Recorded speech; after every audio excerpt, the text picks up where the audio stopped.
Ce joueur était vraiment surpuissant. Il a dépensé 5000 000 de pièces d'or, l'équivalent de 500 000 de yens, juste pour acheter toute la banque du jeu, forçant ainsi tous les autres joueurs à se soumettre à sa volonté. La raison, 2 de ses membres de guilde avaient été brutalisés, et maintenant il allait faire regretter cela à tout le monde. Tout a commencé le jour de l'apocalypse. Voici Shiro, il s'est réveillé seul dans la ville familière d'Akihabara. Il pouvait sentir l'air humide et la lumière éclatante du soleil avec une telle intensité que cela semblait presque réel. Autour de lui, d'autres joueurs paniquaient. Ils ne comprenaient pas pourquoi ils portèrent leur tenue de jeu et appelaient le MJ en vain. Shiro tenta de rester calme. Il ouvrit sa fenêtre de statut et confirma qu'il pouvait accéder à ses compétences, son équipement et ses objets, y compris le sac magique œuf de Décenne. Mais lorsqu'il essaya d'utiliser la fonction de déconnexion, elle était totalement désactivée. Pour un bref instant d'espoir, il ouvrit sa liste d'amis et vit de nombreux noms toujours connectés, dont Neotsugu. Immédiatement, il utilisa la télépathie, une fonction de chat vocal, pour le contacter. Et peu de temps après, les deux amis se retrouvèrent. Neotsugu, qui venait de se reconnecter après 2 ans, était tout aussi confus, mais il reconnut son ami Shiro qui ressemblait exactement à ce qu'il avait imaginé, un homme aux yeux vifs portant des lunettes. Ensemble, ils confirmèrent qu'ils étaient piégés dans le monde d'Eldertale, juste au moment où la nouvelle extension, les pionniers de la Novasphère, avait été déployée. Cela signifiait que leur connaissance antérieure du jeu pouvait être obsolète, et que de nouveaux monstres, objets et quêtes pouvaient surgir à tout instant. Conscient de l'incertitude de l'avenir et que rentrer chez eux ne serait pas simple, Shiro décida que leur première étape serait de recueillir des informations pour mieux appréhender ce nouveau monde. Pendant qu'ils discutaient, ils rencontrèrent de manière inattendue une ancienne camarade de raid, Akatsuki, une assassin habile mais silencieuse, qui apparaissait désormais sous la forme d'un grand personnage masculin. Akatsuki reconnut rapidement Shiro et l'approcha, non pas pour le saluer, mais pour le supplier de lui donner une potion capable de changer son apparence, un objet rare qu'elle se souvenait que Shiro possédait. Il s'avéra qu'Akatsuki était en réalité une fille, et se sentait extrêmement mal à l'aise d'être piégé dans un corps qui n'était pas le sien. Après que Shiro lui eut donné la potion, Akatsuki retrouva sa véritable forme, une fille menue mais agile. Reconnaissante de son aide, elle se déclara ninja et jura de servir Shiro comme son maître pour s'acquitter de sa dette. Bien que légèrement embarrassé, Shiro accepta. Ainsi, le trio fut formé. Ensemble, ils commencèrent à explorer Akihabara et remarquèrent que les PNJ, désormais appelés les gens de la Terre, semblaient plus nombreux et plus réalistes qu'auparavant. Une découverte troublante survint lorsque Naotsugu acheta des gâteaux de riz et du thé vert, pour constater que tous les aliments et boissons avaient le même goût, comme des biscuits détrempés et sans sel. Cela ne fit que renforcer le sentiment étrange qu'il vivait dans une réalité déformée. À ce moment-là, Shiro reçut un appel de Marielle, la maîtresse de guilde de l'Alliance de la Lune Croissante, qui les invita à son quartier général pour échanger des informations. Là, ils rencontrèrent Marielle, une joyeuse claire elfe, et Henrietta, une barde humaine. Marielle confirma que 18 des 19 membres de la guilde étaient actuellement connectés à Akihabara et que des situations similaires se produisaient dans les 4 grandes villes du serveur japonais. Cependant, les portails de téléportation entre les villes avaient été désactivés, laissant tout le monde isolé. Au milieu du chaos, certaines guildes recrutaient activement de nouveaux membres. Connaissant la réputation de Shiro en tant que stratège du légendaire groupe de raid Jisoo, le Debauchery Tea Party, Marielle l'invita sincèrement à rejoindre sa guilde. Mais Shiro refusa, expliquant qu'il ne pouvait pas prendre de décision pour le moment. Il pouvait sentir que Marielle, bien qu'elle essaie de paraître joyeuse, luttait pour garder son sang-froid face à cette situation désastreuse. Après avoir quitté le quartier général de la guilde, tous les 3 commencèrent à discuter d'une question. Que se passerait-il s'ils mourraient dans ce monde? Dans le jeu, les joueurs réapparaissaient à la cathédrale. Mais maintenant, personne ne pouvait en être certain. Pour trouver la réponse et aussi apprendre à combattre dans cette nouvelle réalité, Shiro décida qu'il devait s'entraîner. Ils s'aventurèrent dans la forêt du crépuscule éternel, une zone où même les monstres de bas niveau les attaquaient toujours, malgré leur niveau 90. La bataille contre les belettes épineuses prouva une fois de plus la vaste différence entre jouer à un jeu et se battre pour de vrai. Saisir des commandes face à des monstres qui chargeaient sur eux était extrêmement difficile. Cependant, pendant le combat, Shiro eut une importante révélation. Au lieu d'essayer d'utiliser des commandes via le menu, il devait ressentir le mouvement à travers leur corps. Suivant son conseil, Akatsuki bougea par instinct et réussit. Son corps exécuta automatiquement les compétences à la perfection. Neotsugu fit de même et déchaîna un puissant coup de bouclier. Ils avaient découvert la nouvelle règle de ce monde où la compétence et le corps ne faisaient qu'un. C'était leur nouvelle histoire d'Eldertale, un monde où environ 30 000 joueurs japonais et des centaines de milliers d'autres à travers le monde étaient piégés dans ce qui serait plus tard appelé l'Apocalypse.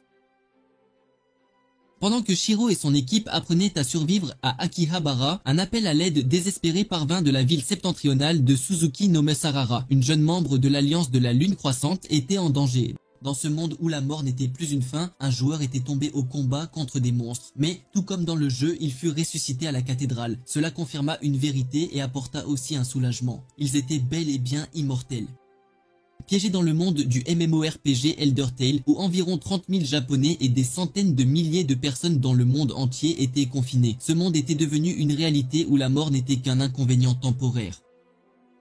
Après une bataille où Shiro utilisa sa compétence lien astral pour immobiliser et achever l'ennemi, son groupe décida de mettre fin à l'entraînement de la journée. À travers cela, Shiro réfléchit à la nouvelle façon de combattre. Leur corps semblait avoir mémorisé les mouvements de combat de base, leur permettant d'utiliser compétences et sorts instinctivement, un peu comme des commandes vocales, tant qu'ils avaient l'intention de se battre et voyaient l'ennemi devant eux. Cependant, il réalisa qu'il y avait une vaste différence entre simplement pouvoir utiliser des compétences et les maîtriser véritablement. Cela exigerait une pratique bien plus rigoureuse, peut-être comme les artistes martiaux du monde réel. Akatsuki proposa de prendre les devants pour reconnaître le chemin du retour, tout en utilisant la forêt comme terrain d'entraînement idéal pour ses capacités d'assassin et de tracker, telles que la vision nocturne, la furtivité et le déplacement silencieux. Elle disparut sans un bruit, laissant Naotsugu émerveillé par ses compétences. Sur le chemin du retour, Shiro et Naotsugu discutèrent de la situation qui s'aggravait à Akihabara. L'ordre et la sécurité s'effondraient rapidement. Les grandes guildes utilisaient leur pouvoir pour opprimer les plus petites, et pire encore, il y avait une recrudescence de PKS, ou tueurs de joueurs, qui attaquaient d'autres joueurs au lieu de monstres pour voler objets et argent. L'absence de mini-cartes et l'impossibilité de contacter les MJ en dehors de la ville facilitaient les embuscades, rendant le PK plus courant que jamais. En traversant la zone de l'hôpital de Loka, ils détectèrent tout d'un une présence humaine. C'était un groupe de 4 PKS, un guerrier, 2 voleurs et un soigneur. Confiants, les PKS exigèrent que Shiro et son groupe leur remettent tous leurs objets s'ils voulaient rester en vie. Mais Shiro et Naotsugu décidèrent de riposter. Shiro ordonna rapidement à Naotsugu d'attirer leur attention en utilisant la compétence Hurlement d'encre, une capacité de provocation qui forçait les ennemis à l'attaquer. Pendant que Shiro utilisait sa magie d'enchanteur, il lança Liane Astral pour immobiliser une cible, suivie d'éclairs faibles, un sort offensif peu puissant mais à but tactique, puis épinotage, qui enveloppait l'ennemi d'épines lumineuses explosant pour 1000 dégâts à chaque attaque alliée sur cette cible. Il expliqua que la classe enchanteur n'était pas forte en défense directe mais excellait à affaiblir les ennemis et à renforcer les alliés. Pendant que le groupe de PK concentrait ses attaques sur Naotsugu, ils ne remarquèrent pas qu'Akatsuki s'était approché silencieusement et avait endormi leur soigneur avec hypnose astrale. Au moment où les PKS réalisèrent leur erreur, Akatsuki avait rapidement éliminé les membres restants cachés dans la forêt. Elle expliqua que l'éclair faible de Shiro n'était pas qu'une attaque mineure. La lumière les avait aveuglés dans la forêt sombre, les empêchant de remarquer que leur soigneur avait été neutralisé bien avant.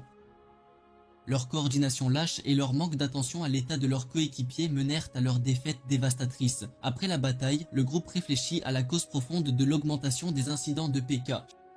Shiro conclut que le problème n'était pas seulement une question de profit, mais un manque de but. Dans un monde où la nourriture, bien qu'insipide, était toujours disponible, l'argent s'obtenait facilement en tuant des monstres de bas niveau. Et la mort n'était pas permanente. De nombreux joueurs se sentaient perdus et sans direction. Ils ne faisaient que ne pas mourir plutôt que de vivre réellement, et certains se tournaient vers la violence envers autrui pour combler le vide et se sentir vivants. Cependant, Shiro et son groupe trouvèrent bientôt un nouveau but lorsque Marielle vint à eux avec un appel urgent. Une membre de sa guilde, une fille nommée Sarara, était piégée et en danger dans la ville septentrionale de Suzuki no. Les portails de téléportation étaient toujours désactivés et le seul moyen d'y arriver était à pied ou à cheval. Un voyage de 425 km. Marielle prévoyait d'envoyer une équipe de sauvetage composée de ses membres de plus haut niveau, mais Shiro calcula rapidement qu'un tel voyage échouerait presque certainement. Après mûre réflexion et avec le soutien de Naotsugu et Akatsuki, Shiro prit sa décision. Ce seraient eux qui iraient secourir Sarara. Il déclara que lorsqu'un ami est en difficulté, l'aider est la chose la plus naturelle à faire. Et même s'il manquait d'un grand but, cela ne signifiait pas qu'ils devaient devenir aussi méprisables que les PKS. C'était leur réponse, ce qu'ils pouvaient faire. Un acte rappelant l'esprit légendaire autrefois incarné par le debaucherie Tea Party. Pour tenir leur promesse aussi efficacement que possible, Shiro révéla un secret qu'il avait gardé longtemps. Il utilisa de rares sifflets d'invocation, récompense de la conquête réussie du raid souffle d'Hadès sur les champs mortels pour appeler des griffons. Ces majestueuses bêtes volantes leur permettraient de parcourir le long chemin vers le nord bien plus vite qu'à cheval. Alors que Neotsugu s'envolait le premier, vibrant d'excitation, Shiro permit à Akatsuki de monter derrière lui, puis eux aussi s'élevèrent dans le ciel. Au début, Akatsuki était un peu nerveuse, mais elle fut vite submergée par le paysage à couper le souffle en dessous, le ciel bleu clair et la sensation exaltante de liberté en flottant dans les airs.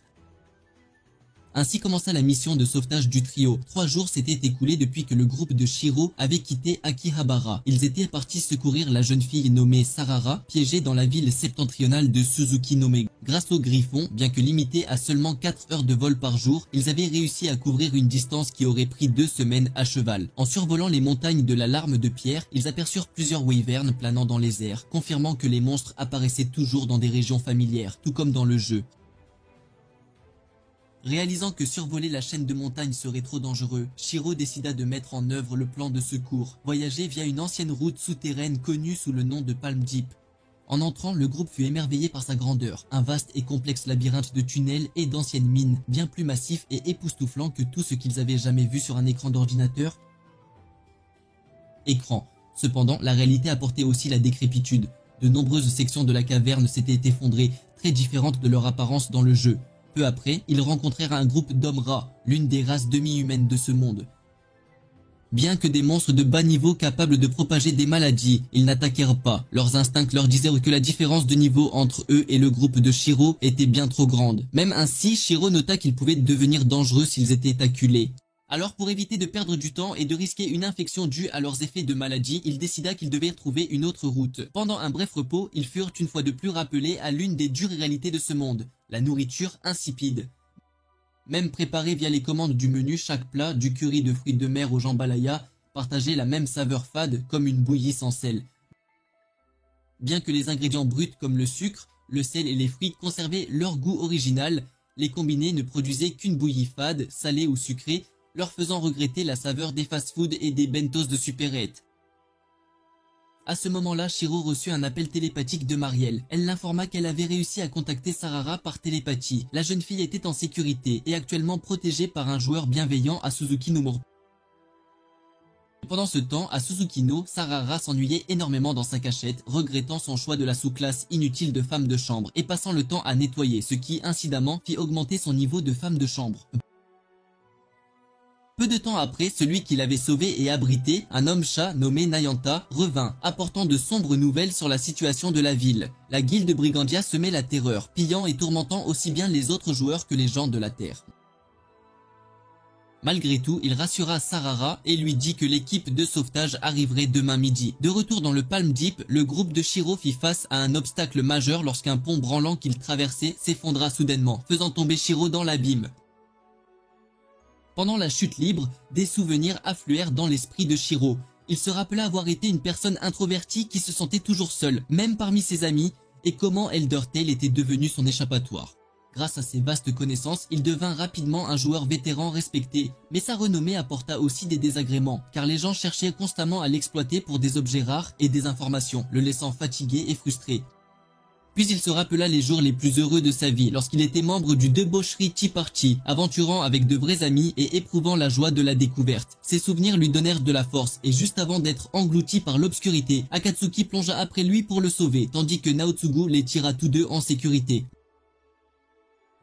Lorsqu'il reprit conscience, il remercia ses deux amis et ils réalisèrent que leur corps de niveau 90 était bien plus résistant qu'ils ne l'avaient imaginé. Non seulement ils subirent des blessures minimes de la grande chute, mais ils ne ressentirent presque aucune fatigue malgré le long voyage. Leur conversation révéla bientôt un fait inattendu. Akatsuki était en réalité une étudiante universitaire, ce qui surprit grandement Naotsugu, qui ne put s'empêcher de la taquiner, pour ne recevoir en retour que ses coups de pied rapides habituels. Leur voyage continua jusqu'à ce qu'ils soient soudainement bloqués par un monstre rat massif, un rat masso, qu'ils croyaient être l'un des nouveaux monstres introduits dans l'extension pionnier de la Novasphère. Sans autre choix, le groupe décida de combattre, alors que Naotsugu s'avança pour attirer l'attention de la créature. Pendant que Shiro utilisait des sorts de soutien comme épinotage pour infliger des dégâts continus, choc mental pour réduire la capacité d'évasion de l'ennemi et lame affûtée pour améliorer la puissance d'attaque d'Akatsuki, elle acheva ensuite le monstre d'un coup d'assassinat critique. Après avoir vaincu l'ennemi, ils trouvèrent enfin la sortie de la zone souterraine, et leur récompense fut un spectacle à couper le souffle, un magnifique lever de soleil au sommet de la montagne. Shiro réalisa que bien que de nombreux joueurs aient pu voir cette scène dans le jeu, ils étaient les premiers aventuriers de ce monde réel à en être véritablement témoins. Une victoire authentique, une vraie découverte qui rendait tous leurs efforts vraiment significatifs.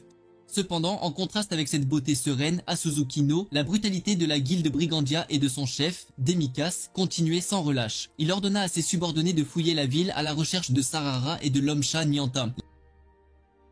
L'histoire se déroule dans le monde d'Elder Tale, un royaume bâti sur le projet Alf-Gaia, le transformant en une version miniature réduite à la moitié de la taille de la Terre réelle, où la Terre correspondant au Japon est connue sous le nom des îles croissantes de Yamato. À son point le plus septentrional se trouve l'Empire d'Esso, qui est aussi la destination du groupe de Shiro. Alors qu'ils approchaient de la ville de Suzuki-no, ils discutèrent de la guilde Brigandia, une organisation notoire même quand Elder Tale n'était qu'un jeu. Et maintenant, dans ce monde réel, ils prospéraient comme des poissons dans l'eau, semant la terreur librement. Après avoir terminé un appel, Shiro expliqua sa stratégie à Akatsuki. Il rencontrerait Sarara et son protecteur directement à l'intérieur de la ville plutôt qu'à l'extérieur. Car si une bataille survenait et qu'ils étaient tués, ils réapparaîtraient à la cathédrale d'Akihabara tandis que Sarara resterait piégé à la cathédrale de Suzuki-no.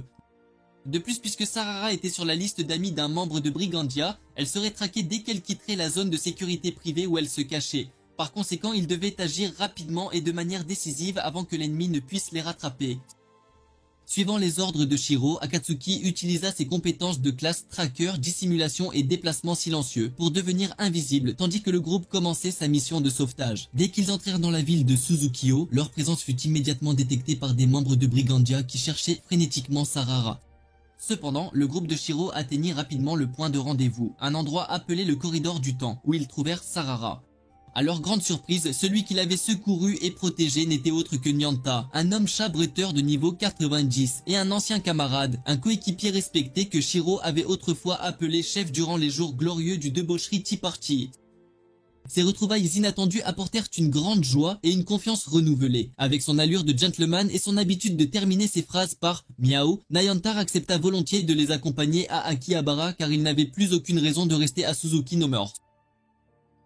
Cependant, juste au moment où il s'apprêtait à partir, Akatsuki signala que des ennemis approchèrent du nord, menés par un guerrier massif ressemblant à un ours que Nyanta identifia comme Demikas, le chef de Brigandia.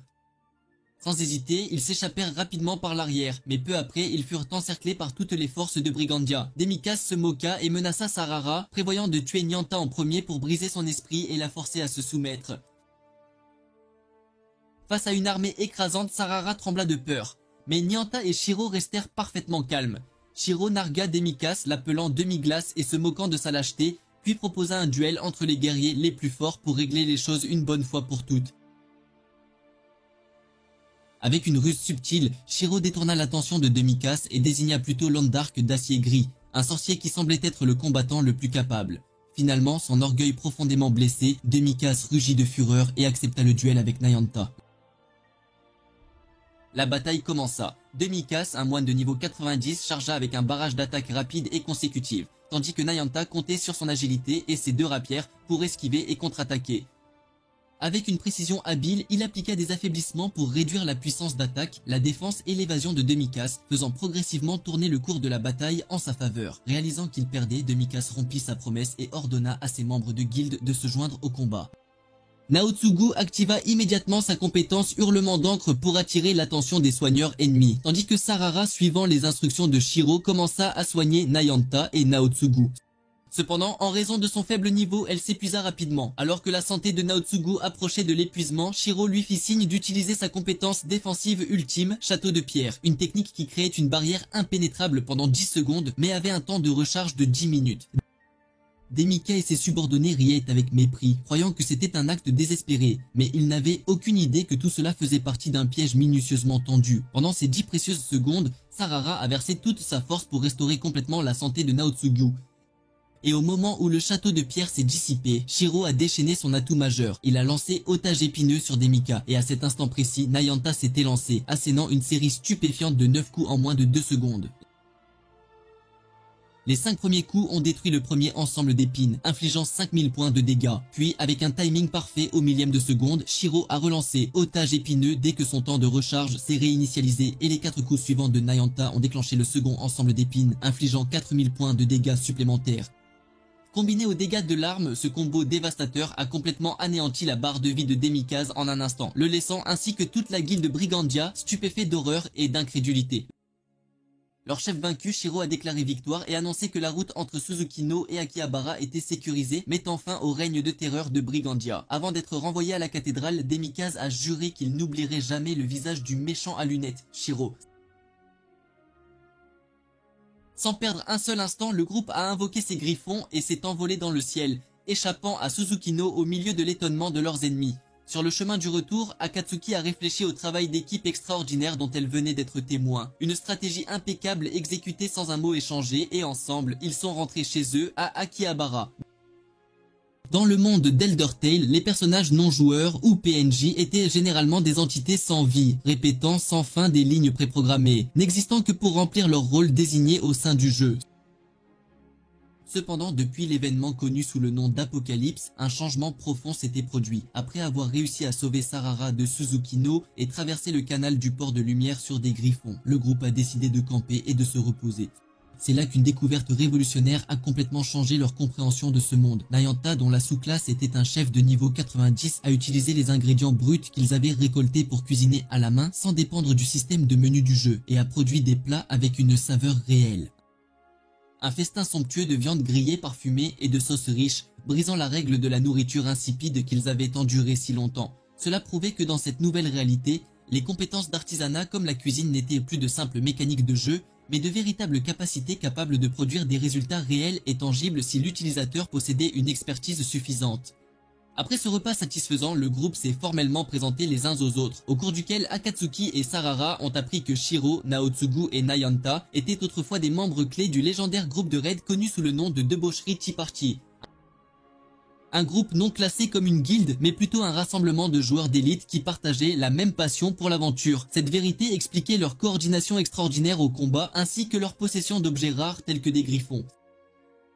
Cela a également approfondi l'admiration d'Akatsuki pour Shiro. Au cours de leur conversation, Shiro a brièvement rappelé 2 joueurs novices qui l'avaient aidé par le passé, une paire de frères et sœurs jumeaux nommés Toya et Minori. En utilisant le système de mentorat, une fonctionnalité rarement utilisée qui permettait aux joueurs de haut niveau de temporairement abaisser leur niveau pour jouer aux côtés des débutants, il les avait guidés et soutenus à travers leurs premiers pas dans le jeu. Cependant, depuis l'Apocalypse, il avait perdu contact avec eux, bien qu'il sût qu'ils avaient rejoint une guilde. Sur le chemin du retour, une averse soudaine les a forcés à chercher un abri, et par hasard, ils sont arrivés au village d'Arbe, une petite colonie sur le plateau d'Arbe. Là, ils ont rencontré les PNJ, désormais connus comme les gens de la Terre, qui étaient très différents des personnages sans âme et répétitifs qu'ils avaient connus dans le jeu. Les villageois d'Arbe, menés par l'ancien, possédèrent des personnalités, des émotions et des souvenirs propres. Ils avaient des familles et des histoires sur leur vie, comme le récit de la façon dont le vieux Fedor a bravement traversé une tempête de neige pour emmener sa belle-fille à une clinique pour accoucher. Cette interaction a fait profondément réfléchir Shiro sur la vraie nature de ce monde.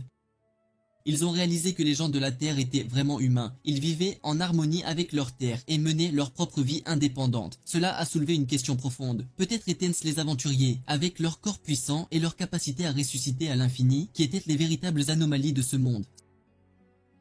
Ce soir-là, les villageois leur ont offert de délicieux plats locaux comme du fromage et des saucisses, des articles considérés comme des aliments de type ingrédients et conservant ainsi leur saveur authentique, ce qui renforçait davantage la théorie sur l'importance des compétences professionnelles.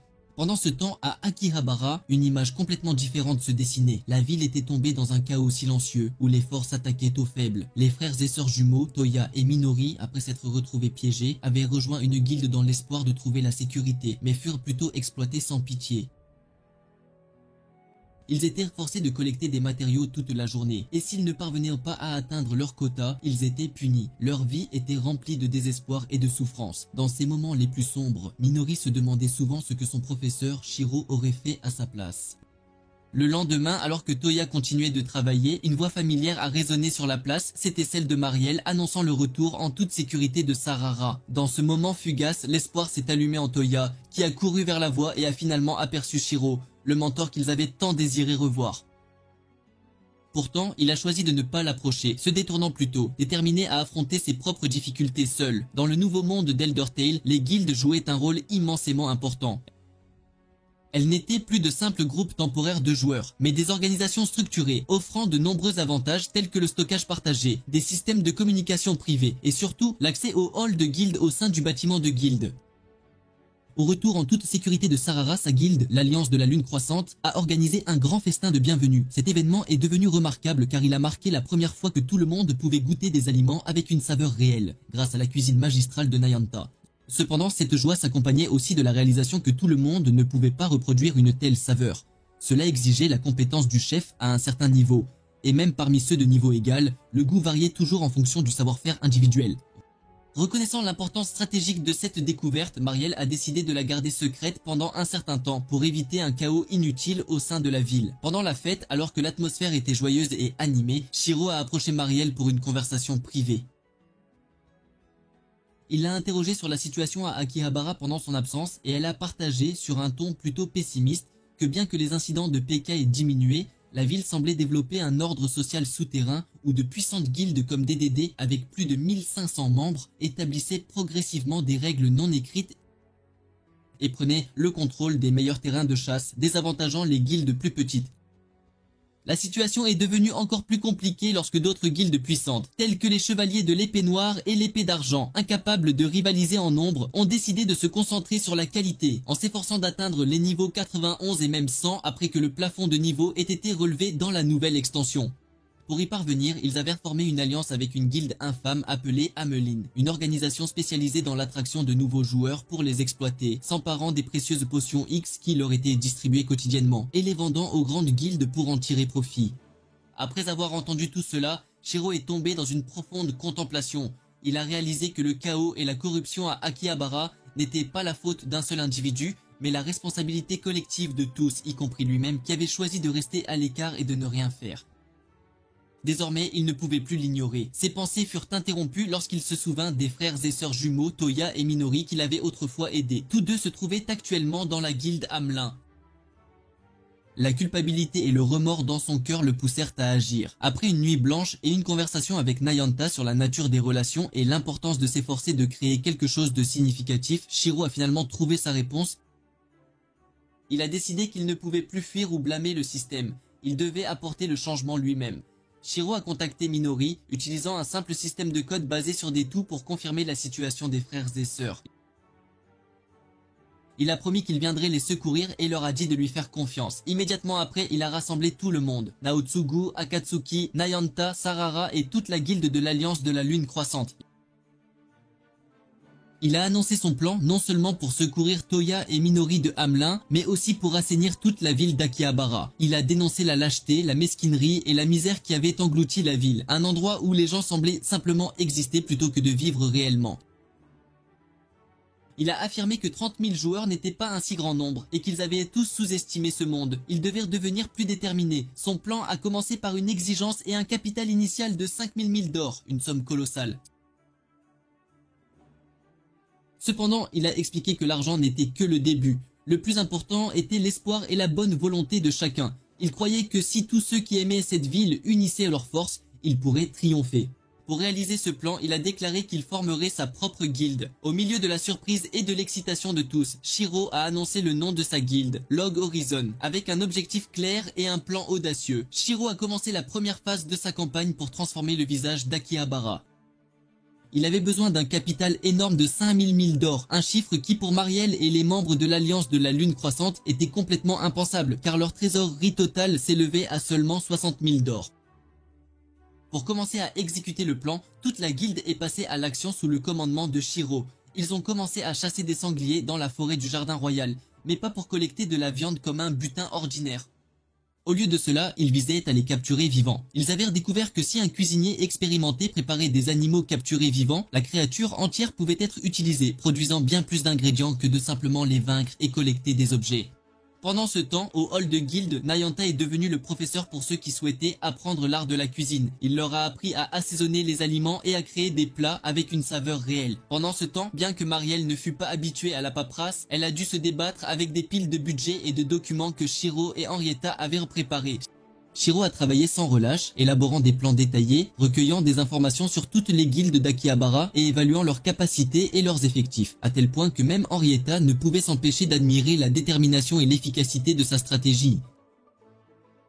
Il a réalisé que dans un monde sans loi, il devait créer les leurs, un nouveau système de règles qui pourrait générer des profits légitimement tout en maintenant les gens volontairement satisfaits. Après de nombreux jours de préparation, le plan a finalement été mis en œuvre. L'Alliance de la Lune Croissante a ouvert un petit stand de nourriture juste sur la place centrale, appelé Crescent Burger, proposant leur plat principal, des hamburgers aromatiques et savoureux, différents de tout ce que les joueurs avaient jamais imaginé. Instantanément, ce modeste petit stand est devenu une sensation. Les habitants d'Akihabara, lassés depuis longtemps des repas insipides, s'y sont précipités pour savourer à nouveau le goût de la vraie nourriture. Ils ont fait la queue en longue file et les burgers se sont vendus en un clin d'œil. Le succès retentissant de Crescent Burger a non seulement rapporté un profit massif dès le premier jour, plus de 43 000 d'or, mais plus important encore, il a envoyé un message puissant à toute la ville. Cela a prouvé que créer des produits de haute qualité et de grande valeur était entièrement possible, plantant une graine d'espoir dans le cœur des citoyens d'Akihabara pour une vie meilleure. Cet événement a rapidement attiré l'attention des grandes guildes, de combat comme de production. Ils ont réalisé que l'émergence de nourriture aux saveurs réelles changerait complètement l'économie et l'équilibre des pouvoirs de la ville. Mais pour Shiro, vendre des burgers et gagner de l'or n'était qu'un tremplin, la première étape d'un plan bien plus vaste. Pendant que l'Alliance de la Lune Croissante était occupée à gérer l'entreprise, Shiro a secrètement contacté un vieil ami, un ancien membre du Debaucherie Tea Party, Sujiro Seta, le maître de guilde de la Brigade du Vent d'Ouest, une petite guilde de combat mais très élite. Shiro a partagé sa vision d'un nouvel Akihabara, un endroit où les gens pourraient vivre avec dignité et un but, un endroit qui ne serait plus perçu comme une prison. Il avait besoin de l'aide de Sujiro, non pas pour vendre des burgers, mais pour quelque chose de bien plus significatif. Bien que Sujiro ne comprit pas entièrement le plan de Shiro, sa confiance absolue en son ancien camarade, le stratège le plus brillant qu'il ait jamais connu, l'a conduit à accepter sans hésitation. Le plan de Shiro prenait progressivement forme. Chaque pièce du puzzle se mettait en place. Avec le soutien de l'Alliance de la Lune Croissante, des guildes plus petites et maintenant d'une puissante guilde de combat comme la Brigade du Vent d'Ouest, Shiro était prêt pour la deuxième phase de son plan, une phase qui irait au-delà des affaires culinaires et affecterait profondément toute la structure sociale d'Akihabara. Une révolution se préparait en silence et le cerveau derrière tout cela n'était autre que l'homme connu sous le nom du méchant à lunettes. Dans le monde d'Eldertale, les quêtes étaient une partie inséparable de la vie. Elles allèrent de tâches simples comme retrouver des personnes perdues à de grandes aventures qui accordèrent de précieuses récompenses telles que de l'expérience, de l'or, des objets, des connaissances magiques ou des recettes d'artisanat. Le sifflet d'invocation de Griffon possédé par le groupe de Shiro était également une récompense d'une quête aussi massive. Après le début réussi de Crescent Burger, la prochaine étape du plan de Shiro était de réunir l'énorme somme de 5000 000 d'or, le capital dont il avait besoin pour mener à bien la phase suivante de sa campagne. Pour y parvenir, il a envoyé Marielle et Henrietta, les deux représentantes de l'Alliance de la Lune Croissante, négocier avec les trois plus grandes guildes de production d'Akihabara, la guilde des marchands Roderick, l'agence marine et la 8e rue commerçante. C'était vraiment une bataille d'esprit. Depuis la catastrophe, les matières premières étaient devenues de plus en plus rares, car moins de joueurs osaient s'aventurer à l'extérieur pour combattre, donnant aux grandes guildes de production un avantage dominant en matière d'approvisionnement. Cependant, l'apparition soudaine de nourriture aux saveurs réelles de Crescent Burger était devenue une opportunité lucrative qu'aucune des grandes guildes ne voulait manquer. Bien que Marielle et Henrietta fussent intérieurement anxieuses, elles ont maintenu une façade calme et confiante alors qu'elles commençaient leurs négociations. Au début, elles ont proposé que les guildes fournissent des ingrédients pour leur stand de nourriture, mais peu après, elles ont habilement orienté la conversation vers quelque chose de bien plus grand, la préparation de l'Alliance de la Lune Croissante pour une campagne majeure. Un défi qu'elles ne pouvaient accomplir seules et pour lequel elles avaient besoin d'aide. Elles ont subtilement fait allusion à une nouvelle quête légendaire liée à l'extension, les pionniers de la Novosphère. Une quête nécessitant un investissement énorme de 5000 000 d'or, mais promettant des récompenses au-delà de l'imagination. Pour donner plus de poids à leurs paroles, elles ont révélé que le cerveau derrière cette campagne n'était autre que Shiro, le soi-disant méchant à lunettes, un brillant stratège du légendaire groupe de raid Debaucherie Tea Party et le propriétaire de rares griffons. La simple mention du nom de Shiro a suffi à faire reconsidérer les chefs de guilde. Ils étaient certains que toute quête menée par un homme de son calibre rapporterait d'immenses profits. Comme preuve du potentiel de la quête, Nayanta leur a personnellement servi un pudding fait à partir des œufs d'un roc, un monstre de niveau 85, une démonstration subtile qu'il possédait des recettes culinaires avancées et exclusives que personne d'autre n'avait. Enfin, pour éviter de créer un déséquilibre de pouvoir, Marielle a proposé que chaque guilde contribue un tiers de la somme requise, 1500 000 d'or par guilde, en échange d'un accès complet aux détails du plan et aux formules de cuisine exclusives une fois la mission accomplie. L'offre était tout simplement trop alléchante pour être refusée. Les 3 chefs de guilde ont rapidement accepté et ainsi Shiro a réussi à obtenir le capital dont il avait besoin sans jamais révéler son véritable plan. Pendant ce temps, à la guilde Amelie, la situation des frères et sœurs jumeaux Toya et Minori restait inchangée. Ils continuaient d'être exploités et piégés dans un travail sans espoir. Se souvenant du conseil de Shiro de stocker les biens importants à la banque, Minori était rongé par la culpabilité et le blâme de soi pour être faible et avoir tout perdu. Elle se sentait indigne d'être sauvée par Shiro jusqu'à ce qu'un message arrive de lui, promettant qu'il viendrait les secourir le lendemain. Cette seule promesse a ravivé leur espoir, donnant aux 2 frères et sœurs la force d'endurer leur cruelle réalité et d'attendre la libération. De retour au quartier général de l'Alliance de la Lune Croissante, Marielle et Henrietta sont revenues épuisées mais fières de leur accomplissement. Elles avaient impeccablement rempli la tâche que Shiro leur avait confiée. Shiro les a accueillis avec des rafraîchissements, révélant calmement que l'obtention des fonds n'était que le début. La vraie bataille était sur le point de commencer. Le lendemain, chaque maître de guilde d'Akihabara a reçu une invitation à une réunion qui déterminerait l'avenir de la ville, organisée conjointement par Log Horizon et l'Alliance de la Lune Croissante. Une confrontation sans épée ni sort, mais débordante de tension, était sur le point de se dérouler. Une bataille où Shiro affronterait les figures les plus puissantes d'Akihabara et les persuaderait d'accepter sa vision. Au même moment, renforcés par la promesse de Shiro, Toya et Minori ont résolu de commencer leur propre combat. À la veille de l'événement historique connu sous le nom de conférence de la table ronde, l'atmosphère dans le hall de guilde était électrique d'anticipation, alors que les leaders des guildes les plus puissantes d'Akihabara commençaient à arriver, y compris DDD, les chevaliers de l'épée noire, Honesty, la brigade du vent d'ouest et l'épée d'argent, représentant les guildes de combat les plus influentes de toutes. Ainsi que l'agence marine, la guilde des marchands Roderick, la 8e rue commerçante, Grandeur et Radio Market, représentant les guildes de production, et bien sûr l'Alliance de la Lune Croissante, ainsi que la guilde nouvellement établie Log Horizon, agissant comme initiateur de la réunion. Shiro, représentant Log Horizon, a commencé son discours, mais a été immédiatement interrompu par Isaac, le leader des chevaliers de l'épée noire, et William Massachusetts, le chef de l'épée d'argent, qui ont exigé qu'il aille droit au but au lieu de perdre du temps en présentation formelle. Shiro a ensuite présenté le but de la réunion, discuter et trouver des solutions pour l'état alarmant d'Akihabara depuis l'apocalypse, un monde d'où il pourrait ne jamais pouvoir revenir. Il a proposé la création d'un conseil pour gérer les problèmes collectifs de la ville. Cependant, sa proposition a rencontré le scepticisme et l'opposition des chefs de guildes, en particulier des guildes de combat, qui ont affirmé que c'était un effort inutile, similaire à la précédente tentative de former une alliance de petites guildes, qui selon eux ne servait que des intérêts personnels. Ils ont déclaré qu'ils n'avaient aucune préoccupation pour l'état de la ville, car ce n'était pour eux qu'un endroit pour vendre des objets. Et après cela, l'épée d'argent a quitté la réunion. Pendant ce temps, à la guilde Hamelin, une opération de sauvetage secrète était déjà en cours. Suivant les instructions de Shiro, Toya et Minori ont rassemblé tous les joueurs novices captifs et se sont préparés à leur évasion. Shiro avait positionné Akatsuki et Naotsugu à des points stratégiques pour fournir un soutien. Et plus important encore, il avait pris le contrôle de tout le bâtiment de la guilde, le transformant en zone de sécurité. De retour à la réunion, Shiro a continué à clarifier sa véritable intention. Il a affirmé qu'il n'avait aucun désir de former une alliance pour le bénéfice de quelques-uns, mais qu'il visait plutôt à améliorer et à dénoncer les pratiques d'exploitation de guildes comme Amwin, les comparant au chaos sans loi de Suzukino, soulignant l'urgence de lois créées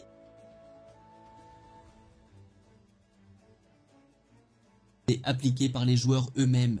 Un débat houleux éclata et lorsqu'on l'interrogea sur la mise en œuvre des décisions du conseil, Shiro révéla son atout majeur. Il déclara avoir acheté l'intégralité du bâtiment de la guilde, stupéfiant toutes les personnes présentes. Avec la propriété de la zone, Shiro détenait un contrôle total sur les entrées et sorties, y compris l'accès à la banque où la plupart des joueurs stockaient tous leurs biens. Ce fut une manœuvre incroyablement stratégique, le transformant d'un défenseur de la paix en quelqu'un capable de tenir en respect toute la communauté de joueurs d'Akihabara. Il déclara sans embâche que quiconque s'opposerait à la conférence de la table ronde serait banni du bâtiment de la guilde, gelant ainsi leurs biens. Face à cette menace, les chefs de guilde n'eurent d'autre choix que de rester et d'écouter. Au même moment, l'évasion de Hamlin avait commencé. Toya et Minori appliquèrent les tactiques que Shiro leur avait enseignées, affrontant les membres de Hamlin. Toya utilisa ses compétences de samouraï pour réduire l'ennemi au silence, tandis que Minori érigea des barrières défensives pour faire gagner du temps aux autres afin qu'ils puissent fuir. Ils atteignirent l'issue avec succès, où ils furent accueillis par Xiaoyu et In, deux membres de l'Alliance de la Lune Croissante envoyés par Shiro en renfort. Cependant, ils furent arrêtés par Shredder, un membre de Hamlin qui attaqua brutalement Toya. À ce moment-là, Akatsuki apparut et vainquit rapidement Shredder. Simultanément, Shiro, utilisant son contrôle sur la zone, verrouilla l'accès du bâtiment de la guilde à tous les membres de Hamlin, mettant ainsi fin complètement à leur règne d'oppression. Tous les joueurs novices ayant été secourus avec succès, la bataille de Shiro à la conférence de la table ronde atteignit également sa conclusion. Il avait réussi à contraindre les guildes majeures à participer à l'établissement d'un nouvel ordre pour Akihabara avec deux objectifs principaux, restaurer la vie dans la ville et créer des lois qui uniraient tout le monde. Et ainsi la bataille pour reconquérir l'avenir d'Akihabara commença officiellement, avec Shiro, l'homme connu comme le méchant à lunettes, se tenant au centre de tout cela. Après la conférence de la table ronde, Akihabara commença à connaître des changements positifs. Une semaine passa et la ville semblait avoir été comme renaître, remplie de vie et d'espoir. Tout cela découlant du discours persuasif de Shiro. Lors de la conférence, il révéla un secret révolutionnaire. La capacité de créer des objets et des technologies qui n'avaient jamais existé dans Elder Tale. Tant que les joueurs possédaient l'expertise nécessaire, ils pouvaient fabriquer n'importe quoi en utilisant les matériaux disponibles dans ce monde. Un excellent exemple fut lorsque les principales guildes de production, après avoir reçu un indice de Shiro, réussirent à construire une machine à vapeur fonctionnelle en moins de 12 heures. Cette découverte ouvrit une nouvelle ère pour l'économie d'Akihabara, où la créativité et le travail seraient valorisés par-dessus tout. Elle fournit également une forte motivation aux gens pour quitter la ville afin de chasser, de collecter des ressources et de s'engager dans des activités économiques, résolvant ainsi les problèmes d'oisiveté et de désespoir. Parallèlement à la stimulation de l'économie, Shiro proposa également des règles fondamentales pour assurer la sécurité et l'équité pour tous. Celle-ci incluait l'interdiction de l'abus de puissance dans les zones de bas niveau, la reconnaissance des droits fondamentaux tels que la liberté de rejoindre ou de quitter les guildes, et surtout la reconnaissance des habitants du monde comme de véritables êtres humains, méritant les mêmes droits que les aventuriers. Bien que cette proposition ait initialement rencontré une certaine résistance, Shiro persuada progressivement les chefs de guilde grâce à son raisonnement aiguisé et sa vision à long terme. Une fois que Krusty, le chef de DDD, la plus grande guilde de combat, eut exprimé son soutien, d'autres guildes majeures telles que la Brigade du Vent d'Ouest, les Chevaliers de l'Épée Noire et Honesty acceptèrent également de se joindre. Ainsi, la conférence de la table ronde fut officiellement établie, une alliance des principales guildes d'Akihabara unies sous un objectif commun, bâtir une société meilleure. Immédiatement après la fin de la conférence, les premières décisions furent mises en œuvre. Le secret de la fabrication d'aliments au goût authentique fut rendu public. Une petite taxe fut introduite pour chaque utilisation du bâtiment de la guilde, afin de financer les opérations du conseil, et un grand festival gastronomique fut organisé pour célébrer l'événement. Au même moment, Shiro traita de manière décisive avec la guilde Hamlin en leur interdisant l'accès aux bâtiments de la guilde et à la banque, paralysant complètement leur capacité à opérer et forçant leurs membres à quitter la ville dans la misère. Pendant ce temps, les joueurs novices secourus trouvèrent un nouveau foyer. La plupart d'entre eux rejoignirent l'Alliance de la Lune Croissante, attirés par la gentillesse et la bravoure de Xiaoyua pendant le sauvetage, ce qui rendit le hall de la guilde surpeuplé, un développement surprenant mais bienvenu. Au même moment, Log Horizon accueillit deux nouveaux membres, nul autre que Toya et Minori. Les frères et sœurs, sans hésitation, vinrent demander leur admission dans la guilde du professeur qu'ils admiraient profondément. Face à leur sincérité et leur détermination, Shiro, désormais maître de guilde, ne put refuser et les accepta avec joie. Ce soir-là, sous un ciel nocturne étoilé, les anciens et nouveaux membres de Log Horizon se rassemblèrent autour du curry épicé de Nayanta, partageant un moment chaleureux et paisible qui marqua un nouveau départ. Cependant, la paix ne dura pas longtemps. La nouvelle de la transformation d'Akihabara parvint aux oreilles des habitants des royaumes des terres. Ils commencèrent à envoyer des émissaires pour enquêter et bientôt une invitation formelle d'Istil, l'un des puissants royaumes, arriva à la conférence de la table ronde. Dans les jours qui suivirent, la vie dans ce nouveau monde continua d'avancer. Lors d'une séance d'entraînement pour les nouveaux membres de Log Horizon, Toya et Minori, sous la direction stricte mais bienveillante de Naotsugu et Akatsuki, s'habituèrent progressivement à leur rôle au sein d'un groupe. Ils apprirent l'importance de la coordination et de la compréhension des forces et faiblesses de chaque classe. Pendant ce temps, au quartier général de Log Horizon, Shiro poursuivait ses recherches inlassables. Il ne cherchait pas seulement un moyen de retourner dans le monde réel, mais s'efforçait également de comprendre la véritable nature de ce nouveau monde. Il expérimentait avec sa compétence de scribe, espérant créer des choses qui transcenderaient les limites du jeu, tout comme les chefs et les artisans l'avaient déjà fait. La routine inattendue fut brisée par une explosion émotionnelle de Marielle, qui était épuisée par la paperasse et aspirait ardemment à des vacances d'été. Pour résoudre cela et simultanément remplir l'engagement de la conférence de la table ronde envers la formation de nouveaux joueurs, Shiro conçut rapidement une solution, organiser un camp d'entraînement estival pour tous les aventuriers de niveau inférieur à 40 dans la ville côtière de Shaoxi, dans la région de Zantleaft. Ce plan non seulement satisfit le souhait de Marielle, mais créa également une opportunité pour la nouvelle génération de joueurs d'apprendre et de grandir dans un environnement sûr et structuré. Tandis qu'Akihabara bourdonnait d'excitation en se préparant pour le camp, un autre événement majeur se produisit. Une délégation de la Ligue des Cités Libres d'Istol, l'une des factions les plus puissantes des habitants du monde, arriva à Akihabara. Ils apportaient une invitation officielle du seigneur Sergent Cohen, demandant à la conférence de la table ronde d'envoyer des représentants à un conseil des seigneurs et à un bal qui se tiendrait le mois suivant. Cela marqua le premier contact officiel entre les aventuriers et les forces politiques des habitants du monde, posant un défi diplomatique extrêmement complexe pour la table ronde. Ils devaient peser la chance d'obtenir des informations précieuses sur ce monde contre le risque d'être empêtrés dans les machinations politiques des puissances indigènes. Après d'intenses délibérations, la table ronde décida d'envoyer une délégation composée de Krusty en tant que représentant officiel du conseil, de Michitaka représentant les guildes de production, et de Shiro agissant comme analyste de renseignement. Henrietta choisit également de les accompagner, officiellement en tant qu'observatrice, mais en réalité pour prendre soin d'Akatsuki. La destination de la délégation était le palais de glace éternelle, le lieu du bal, une magnifique structure entièrement construite en glace magique. Là, ils rencontrèrent et conversèrent avec le seigneur Sergei Cohen, le chef de la Ligue d'Istol. Grâce à cette rencontre, Shiro réalisa que la structure sociale des habitants du monde était étonnamment similaire au système de guilde des aventuriers, où le pouvoir était distribué et les décisions prises par la discussion. Cependant, l'atmosphère au bal était tendue. Les deux parties restaient prudentes et observatrices, cherchant à recueillir des informations l'une sur l'autre sans trop en révéler. Pendant ce temps, au camp d'été de Kaoxi, les nouveaux joueurs profitèrent de la brise marine fraîche et se préparaient pour leur prochain défi, une expédition de donjons appelée la Forêt de la Grande. Ce serait une véritable épreuve de tout ce qu'ils avaient appris, et plus important encore, ils devraient y faire face sans l'aide directe de leurs instructeurs, une leçon importante d'indépendance et de confiance entre coéquipiers. Une leçon que Shiro avait soigneusement notée et confiée à Minori. Dans le monde d'Elder Tale, les donjons sont des zones spéciales où les batailles contre les monstres se déroulent dans des espaces confinés exigeant un travail d'équipe complexe. Au palais de glace éternelle, au milieu de l'atmosphère solennelle du bal, la délégation de la table ronde faisait face à un autre type de champ de bataille, une lutte diplomatique tendue. Krusty, en tant que représentant officiel du conseil, déclina habilement les invitations à danser pour gagner plus de temps à converser avec le seigneur Sergeia, tandis que Shiro, malgré sa réticence, fut poussé sur la piste de danse pour ouvrir l'événement. Heureusement, Henrietta, avec sa classe de barde, devint une partenaire de danse parfaite, guidant gracieusement Shiro à travers chaque pas, tout en expliquant le rôle d'un barde, une classe de soutien qui utilise la musique pour renforcer les alliés et affaiblir les ennemis par des effets persistants. Pendant que Shiro et Henrietta dansaient, Akatsuki fut inopinément entraînée par un groupe d'enfants des habitants du monde pour jouer à cache-cache. Dans ce moment de joie fugace, elle réalisa la différence entre elle, une aventurière, et les enfants ordinaires. Au même moment, Minori devenait anxieuse à propos de la prochaine expédition de donjon. Alors, elle contacta Shiro. Il la rassura en lui rappelant les principes fondamentaux du combat en groupe qu'il lui avait enseigné, soulignant qu'elle n'était jamais seule et que le niveau n'était pas tout. Cette brève conversation donna un grand courage à Minori. Le lendemain, Shiro et la délégation découvrirent que leur nouvelle méthode de cuisine avait commencé à se répandre dans toute la communauté des habitants du monde, un signe de l'influence croissante des aventuriers.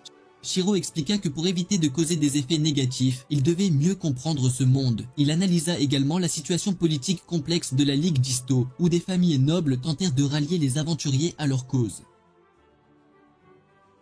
Ils réalisèrent également que le système de quête avait changé depuis l'apocalypse, entraînant des conséquences imprévisibles, surtout pour les nouveaux joueurs. Pendant ce temps, au camp d'été dans la forêt de la Granda, le groupe de Minori comprenant Toya, Izuzu, Sarara et un sorcier arrogant nommé Rundle House Code se préparait pour sa première expédition.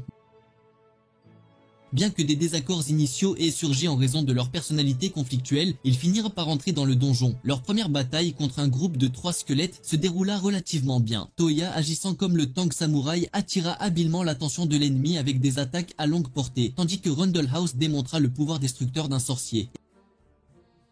Et Isuzu en tant que barde utilisa ses chants de soutien pour amplifier leur force magique. Cependant, l'arrogance et l'inexpérience de Rundle House menèrent rapidement au désastre. Il ne remarqua pas les archers-squelettes cachés qu'il avait pris pour cible, et en utilisant un sort puissant, il attira l'attention de tous les ennemis sur lui-même. Leur formation s'effondra complètement et les autres étant incapables de soigner à temps, ils n'eurent d'autre choix que de fuir dans le chaos et la défaite.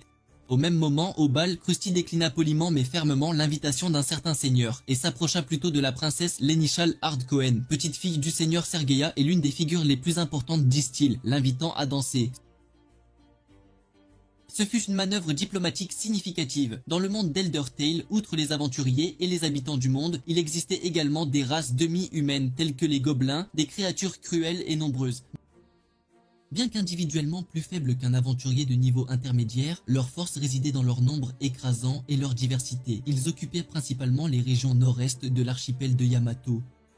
Pendant ce temps, au palais de glace éternelle, la délégation de la table ronde faisait face à un programme dense de banquets et de réunions avec les seigneurs d'Istel. Ils décidèrent de se séparer pour y assister. Shiro participerait à la réunion du conseil académique. Mishitaka assisterait au banquet du seigneur Dart et Krusty rejoindrait le rassemblement des jeunes chevaliers.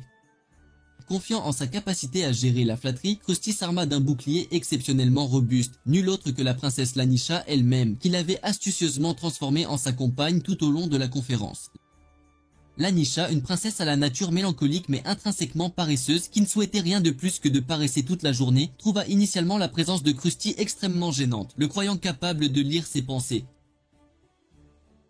Cependant, grâce à sa perspicacité et son acuité psychologique, Krusty tourna rapidement la situation à son avantage.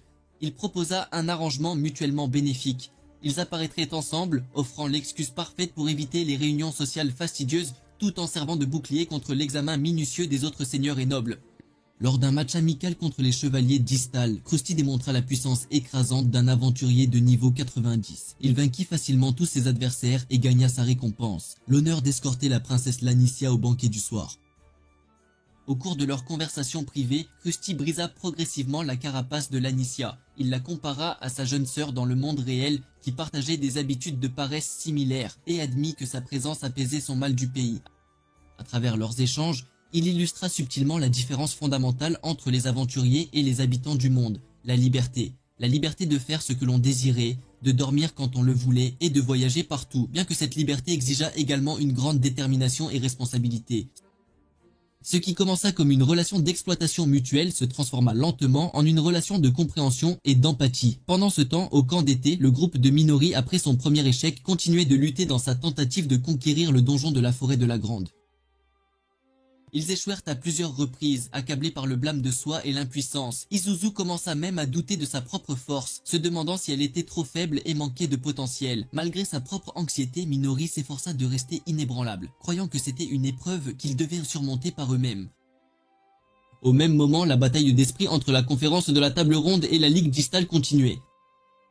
Après avoir réalisé l'immense pouvoir et le potentiel des aventuriers, surtout en technologie et en économie, les seigneurs cherchèrent toutes les opportunités de les rallier, offrant des titres nobles et promettant de grands avantages, tels que des demandes d'assistance pour développer la technologie de transport maritime afin de contrer les menaces de monstres. Shiro et sa délégation reconnurent cela comme un piège sophistiqué et savaient qu'ils devaient être prudents pour ne pas s'empêtrer dans les disputes politiques internes d'Istal. Ils devaient établir des règles claires pour la coopération entre les deux parties. C'est aussi pourquoi Shiro envoya Akatsuki recueillir des renseignements. Elle découvrit que bien que les seigneurs désiraient la coopération, ils étaient aussi profondément méfiants et craintifs de la force des aventuriers, se disputant entre eux pour savoir s'il fallait gérer la situation par la diplomatie ou par la force. La dernière nuit de la conférence, alors que Shiro se tenait seul sur le balcon en contemplation, il rencontra un mage mystérieux qui se présenta comme Regan du lac Merrill, un homme qui semblait en savoir bien trop sur la nature de l'apocalypse et les secrets les plus profonds de ce monde. Dans l'atmosphère solennelle du palais de glace éternelle, une réunion secrète eut lieu entre Shiro et Regan, l'érudit magicien et héritier du titre de sage du lac Merrill.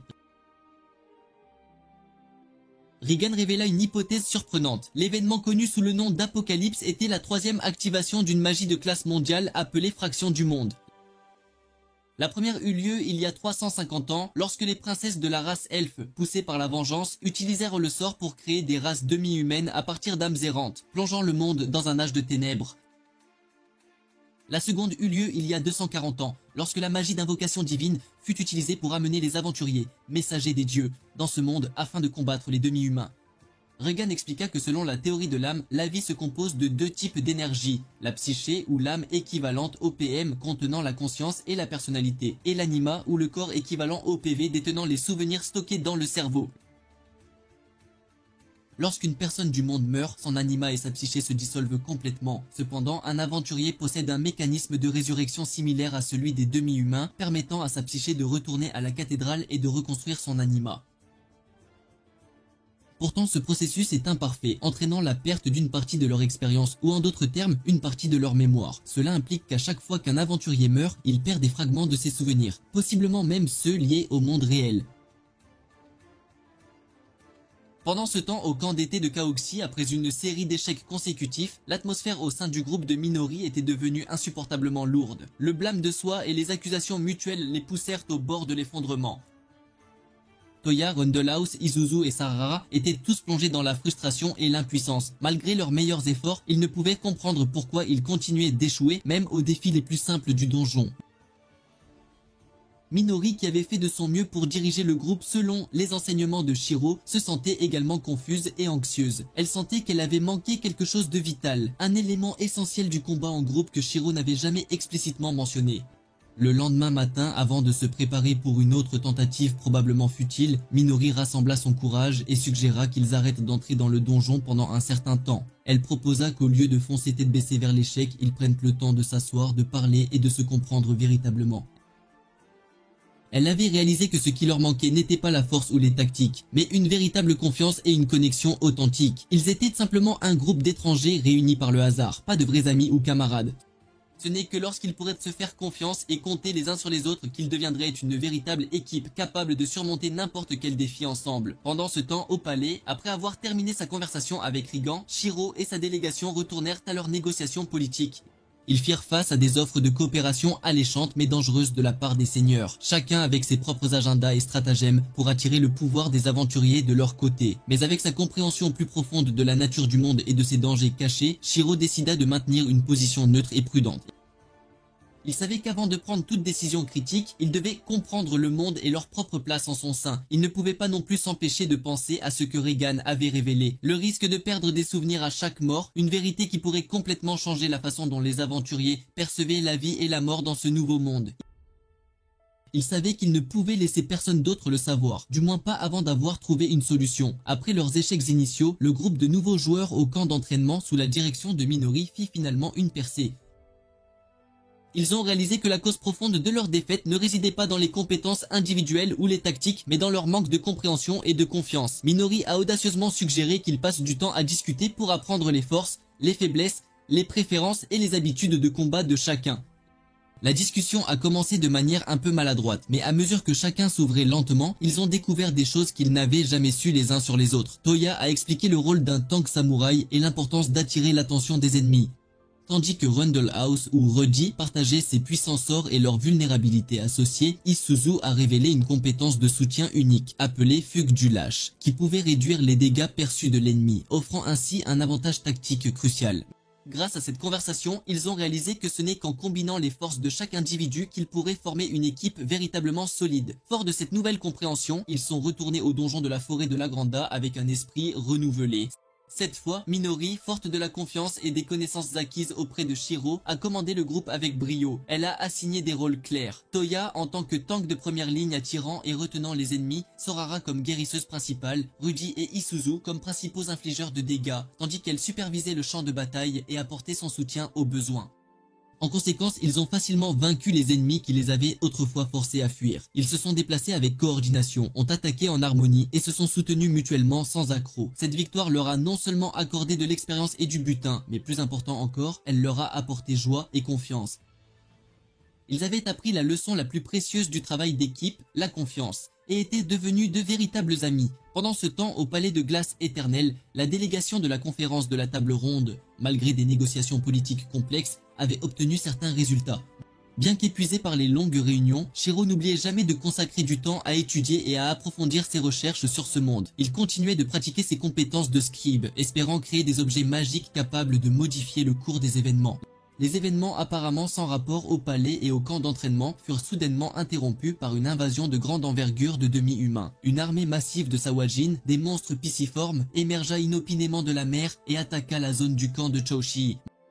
Mais Otsugu et les autres instructeurs organisèrent rapidement une défense, tandis que Shoryu se précipitait au combat pour protéger tout le monde et ordonnait aux autres d'avertir les groupes encore dans la forêt. La situation devint extrêmement grave.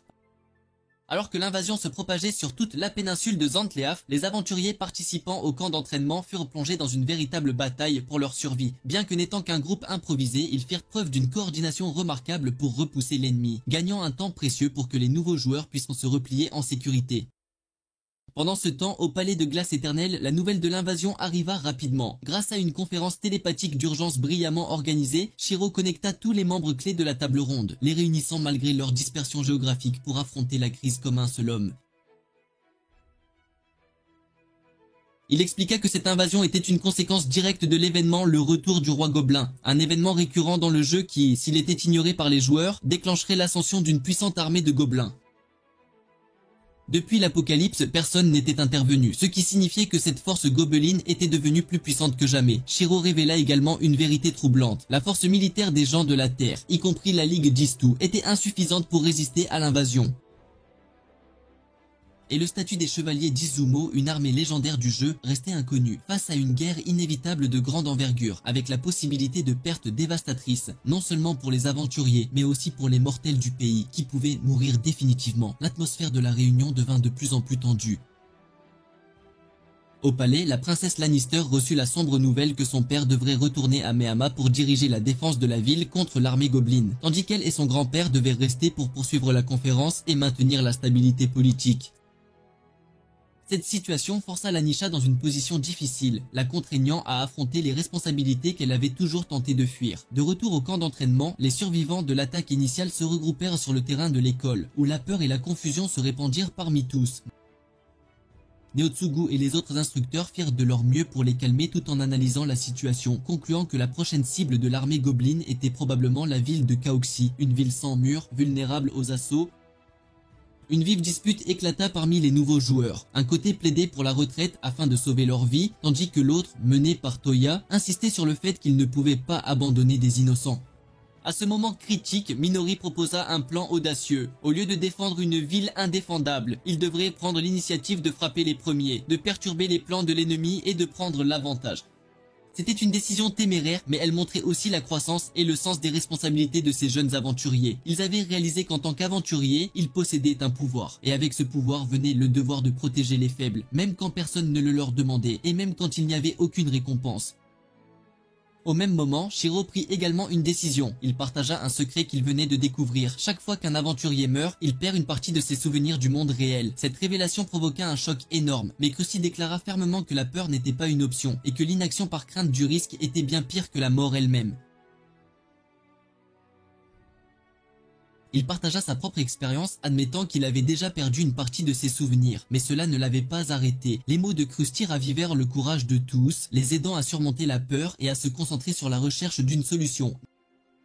Naotsugu et Nayanta, bien que combattant sur un champ de bataille différent, arrivèrent également pour soutenir les nouveaux joueurs, et en tant qu'adultes, ils respectèrent la décision de Minori. Ils lui accordèrent la liberté de mener à bien son plan, comprenant que la liberté est un privilège des aventuriers, un privilège qui s'accompagne de responsabilité et de détermination. Et ils croyaient que Minori était prête à assumer cette responsabilité. Dans l'obscurité épaisse qui recouvrait le champ de bataille, les jeunes aventuriers sous le commandement de Minori lancèrent un assaut nocturne contre l'armée gobeline. Le plan émanait de sa propre détermination, car elle croyait que prendre l'initiative d'attaquer plutôt que de défendre passivement jetterait l'ennemi dans la confusion et perturberait sa coordination, ralentissant son avance et rendant les assauts ultérieurs plus faciles à repousser. Toya chargea en avant pour attirer 2 escouades ennemies dans un piège, tandis que Minori, sa vision améliorée par une potion oculaire magique empruntée à Naotsugu, pouvait voir clairement dans l'obscurité comme un chat et commander toute la bataille depuis l'arrière. Elle ordonna à Reddy d'utiliser des sorts à petite échelle pour retenir l'ennemi et conserver son énergie pour des attaques plus puissantes, tout en dirigeant Isuzu pour qu'elle utilise des champs de soutien afin d'amplifier la force de l'équipe. Tout semblait se dérouler parfaitement, un témoignage de leur croissance et de leur travail d'équipe. Pendant ce temps, dans le somptueux palais de glace éternelle, un autre type de bataille se déroulait, une lutte diplomatique tendue. Les seigneurs de la Ligue d'Ista, lors d'une réunion secrète sans la présence des aventuriers, révélèrent leur désespoir et leur peur. Ils réalisèrent que Chaoshi ne pourrait pas tenir longtemps et que les prochaines cibles des gobelins pourraient être Tsukuba ou même Meyama. Certains soupçonnaient même que l'invasion était un stratagème des aventuriers eux-mêmes pour les affaiblir. Mais surtout, une vérité profondément alarmante était soigneusement dissimulée. Les chevaliers d'Izumo, la force militaire légendaire sur laquelle ils avaient toujours compté, avaient disparu sans laisser de traces. Cela les laissait dans une position désespérée, les forçant à envisager une stratégie impitoyable, sacrifier l'une de leurs villes comme appât pour créer une opportunité de contre-attaque à grande échelle. Après la première bataille, le groupe de Minori a profité d'un bref moment de repos. Ensemble, ils ont partagé le premier butin qu'ils avaient gagné par leur propre force, une paire de gants de mage, et sans hésitation, ils ont tous accepté de les donner à Reddy, le seul à pouvoir les utiliser. Ce moment a encore approfondi leur amitié et leur confiance. Ils ont partagé leur crainte de combattre dans l'obscurité, mais en même temps, ils ont renforcé leur résolution que protéger ceux qui en avaient besoin était la véritable mission d'un aventurier. De retour à la conférence officielle, l'atmosphère devint tendue alors que les seigneurs commençaient à faire pression sur la délégation de la table ronde. Avec arrogance, ils affirmèrent que combattre les gobelins était un devoir divin, une bénédiction des dieux que les aventuriers immortels devaient accomplir. De tels propos condescendants mirent Mishitaka en rage qui ne put plus contenir sa fureur. Il déclara sans détour qu'ils n'étaient pas des citoyens de la Ligue d'Isto et n'avaient aucune obligation d'obéir aux ordres de quiconque, qu'ils n'étaient pas des pions jetables à envoyer au combat simplement parce qu'ils étaient immortels. Car aucun des seigneurs ne connaissait la douloureuse vérité. Chaque fois qu'ils mouraient, les aventuriers devaient payer un prix terrible. La confrontation houleuse mena les négociations à une impasse totale jusqu'à ce que, à ce moment précis, quelqu'un d'inattendu apparaisse. La princesse Lancia, longtemps considérée comme une fille paresseuse et timide, elle entra dans la grande salle avec une détermination inébranlable dans les yeux. Elle déclara qu'elle irait elle-même à Akihabara pour faire appel à une armée de volontaires. Ces mots choquèrent toutes les personnes présentes et brisèrent l'impasse des négociations. Elle condamna ouvertement la lâcheté et le manque de respect des seigneurs, affirmant que demander de l'aide à des personnes libres comme les aventuriers devait venir de la sincérité et du respect et non de la coercition ou de la tromperie. Pour prouver sa détermination, elle révéla le secret que les seigneurs avaient désespérément tenté de dissimuler, la disparition des chevaliers d'Izumo. Lenisha déclara fermement qu'elle irait à Akihabara, se tiendrait dans les rues et parlerait à chaque aventurier en personne, cherchant ceux qui étaient prêts à aider par leur propre liberté et volonté. Son discours, rempli de courage, changea complètement la situation, même si elle s'effondra d'épuisement immédiatement après. Shiro ne put s'empêcher de ressentir une profonde admiration pour la détermination de la princesse. Il réalisa que dans un monde où les aventuriers sont des êtres de liberté, seul un respect sincère et une persuasion venant du cœur pouvaient les émouvoir. Et c'était cette princesse, autrefois paresseuse et timide, qui pourrait bien être celle qui sauverait la Ligue d'Istal de sa propre paralysie.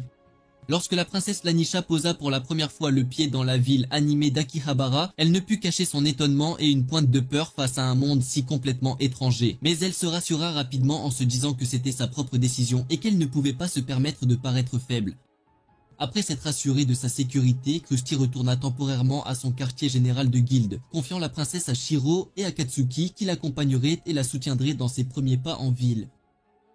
Pendant ce temps, la vie à Akihabara suivait son cours habituel. Mishitaka trouvait les choses un peu ternes sans Shiro et la princesse, tandis que Saojiru continuait d'être entouré par les membres féminins de sa guilde, qui l'admiraient avec un enthousiasme inébranlable. Shiro comprit que pour que l'appel de Lanisha ait le plus grand impact, les premières impressions étaient cruciales. Ainsi, il l'amena rencontrer Karishin pour préparer son discours devant tous les aventuriers. Ensemble, ils sélectionnèrent une armure de Valkyrie à la fois magnifique et digne, ainsi qu'une épée non pas pour le combat, mais pour symboliser la détermination et la force. L'apparition soudaine d'une véritable princesse au cœur de la ville attira rapidement l'attention de tous. Ils étaient curieux, captivés et bourdonnèrent d'excitation. En attendant, Lanisha goûta même pour la première fois le célèbre burger croissant, une saveur de ce nouveau monde qui la remplit de surprises et de délices. Après qu'Akatsuki et d'autres l'eurent aidé à se changer, Lanisha apparut dans une armure d'argent brillante, une image à la fois belle et résolue qui gagna instantanément l'admiration de tous. Shiro avait rassemblé une foule massive sur la place et alla droit au but, annonçant l'émergence de 20 000 gobelins au nord et la grave menace qu'ils représentaient pour la Ligue d'Istal. Il expliqua que bien qu'Akihabara puisse se défendre, abandonner Istol entraînerait des pertes catastrophiques pour les gens de la Terre. Pourtant, il souligna également qu'il n'y aurait aucune récompense matérielle directe pour leur aide. Après avoir présenté cette difficile réalité, il introduisit la star du jour, la princesse Lanisha. Dans son armure de Valkyrie étincelante, elle monta sur scène, se présenta et commença un discours sincère et émouvant. Elle ne cacha pas la faiblesse d'Istel. Elle admit ouvertement que les seigneurs s'étaient comportés lâchement, ayant l'intention d'exploiter et de forcer les aventuriers immortels à combattre en leur nom. Elle révéla publiquement le secret de la disparition des chevaliers d'Izumo et au nom de tous inclina la tête dans les excuses les plus sincères. Elle dit qu'elle ne possédait rien de valeur pour les rembourser, qu'il n'y avait pas de prix digne de leur liberté. Mais en tant que membre de la famille Cohen, elle était liée par le devoir de protéger la ville de Mejama. Et bien qu'elle ne fût elle-même qu'une fille faible et paresseuse, une simple décoration, elle déclara qu'elle se battrait. Cette ferme déclaration émut le cœur de milliers d'aventuriers rassemblés là. Et puis elle lança son dernier appel, un appel non basé sur le devoir ou la récompense, mais sur la bonne volonté et leur propre liberté. Elle les supplia de combattre à ses côtés. Le discours de Lanisha réussit au-delà de toute imagination. Les acclamations de soutien résonnèrent à travers la place. Les aventuriers, qui aspiraient à un but, à une cause à laquelle croire, furent complètement captivés par le courage et la sincérité de la princesse. Immédiatement, Krusty s'avança et annonça la formation d'une armée expéditionnaire, avec lui-même comme commandant et Shiro comme stratège. Une campagne de recrutement massif commença. Ensuite, tandis que Lanisha était encore déconcertée par ce qu'elle venait de faire, Shiro, Krusty et Michitaka élaborèrent rapidement un plan d'action. Ils décidèrent de privilégier la vitesse. Une force d'élite d'environ 1200 volontaires serait rapidement transportée au port de Narashino à bord d'un prototype de navire à vapeur nommé Ossipate, une nouvelle invention des guildes de production. Pendant ce temps, Shiro se dirigerait vers le parc équestre de Midron pour établir un centre de commandement stratégique. Cependant, les actions unilatérales de Lanisha suscitèrent des inquiétudes politiques. Lord Sergei Cohen, son grand-père, rencontra Michitaka craignant que les autres seigneurs ne soupçonnent la famille Cohen de conclure des accords secrets avec Akihabara pour renforcer leur propre pouvoir. Mais après avoir compris la situation, il fit une proposition extrêmement sage. Au lieu d'essayer de fusionner la conférence de la table ronde avec l'Alliance Noble, il suggéra de signer un pacte de non-agression et un traité commercial, reconnaissant Akihabara comme une puissance égale, un pas diplomatique historique. Pendant ce temps, au camp d'été, après avoir repoussé avec succès la première vague d'attaque, les nouveaux joueurs furent chaleureusement accueillis par Mariel. Neotsugu réalisa que c'était la jeune génération, celle qui n'était pas liée par l'ancienne mentalité d'un simple jeu, qui pouvait le plus facilement accepter les gens de la Terre comme de véritables êtres humains et était prête à se battre pour les protéger. De retour à Akihabara, toutes les préparations étaient terminées. Krusty était prêt à mener son armée au combat, et avec son ordre final « Tuez-les tous », la première expédition des aventuriers d'Akihabara commença officiellement. Les forces d'avant-garde sous le commandement de Krusty, après avoir débarqué au port de Narashino, avancèrent rapidement vers l'ouest en direction du lac Kasumi pour affronter de front l'avant-garde gobeline. La bataille fut féroce et intense, mais grâce à un leadership supérieur et à la force écrasante des aventuriers de haut niveau, l'armée de Krusty domina complètement l'ennemi, brisant ses lignes avec aisance. Même lorsque les géants arrivèrent pour renforcer les gobelins, ils ne fléchirent pas mais poursuivirent l'attaque sans relâche. Cependant, au milieu du chaos de la bataille, la princesse Lanisha remarqua quelque chose d'étrange, bien que Krusty semblât se délecter du combat. Ses yeux portaient une profonde tristesse, une solitude qui ne pouvait être exprimée par des mots. Pendant ce temps, au centre de commandement stratégique établi au parc équestre de Midron, Shiro travaillait sans relâche. Ils avaient réussi à mettre en place un réseau de communication télépathique complexe, permettant à Shiro de coordonner toutes les unités combattant sur les différents fronts avec fluidité. Pourtant, Shiro était également conscient d'un problème difficile.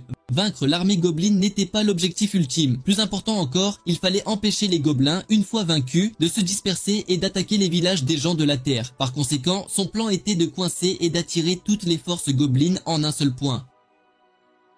Et le lieu clé de toute cette stratégie était la ville de Kaoxi où les nouveaux joueurs étaient stationnés. Au même moment, à Kaoxi, les nouveaux joueurs faisaient face à leur propre épreuve. Une armée de Sawajin, des monstres humanoïdes pisciformes se comptant par milliers, était soudainement apparue et avait encerclé la ville. Confronté à un ennemi écrasant et féroce, Mariel se leva et appela tout le monde à combattre ensemble pour protéger la ville. La bataille de Kaoxi éclata, et dans cette lutte acharnée, le groupe de Minori brilla de nouveau de mille feux.